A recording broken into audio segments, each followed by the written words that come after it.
ايام الامتحانات ديت مصيبه حرفيا. ازاي؟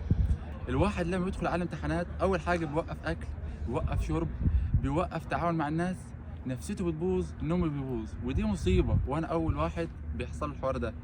ايه اللي بيحصل؟ حته القلق ديت حته اساسا اول حاجه بتنسيك المعلومات، دايما بيبقى عندك عدم ثقه في نفسك. طيب الحل ايه؟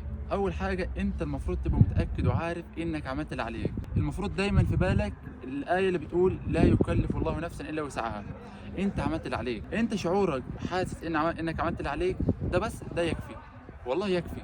اما تقعد بقى ستريس، ضغط، مش عاوز انام، مش عاوز اكل، ما اعرفش اتكلم مع اصحابي، ده بحد ذاته مصيبه.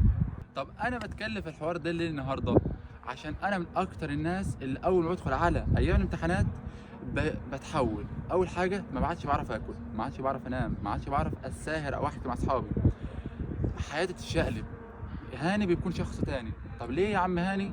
انت كده غلطان. المفروض دايما يكون في حاجه في دماغك، لا يكلف الله نفسا الا وسعها. طب انا بنسى، انا دايما باجي فتره كده، ممكن مثلا خلال اسبوع بنسى الحته ان لا يكلف الله نفسا الا وسعها، ببقى دايما مضغوط خايف من الامتحان. لا يا صاحبي، دايما لا يكلف الله نفسا الا وسعها، اعمل اللي عليك، ودايما تبقى تسعى لشعور انك عملت عليك فقط، ما تعديش. بس كده، السلام عليكم.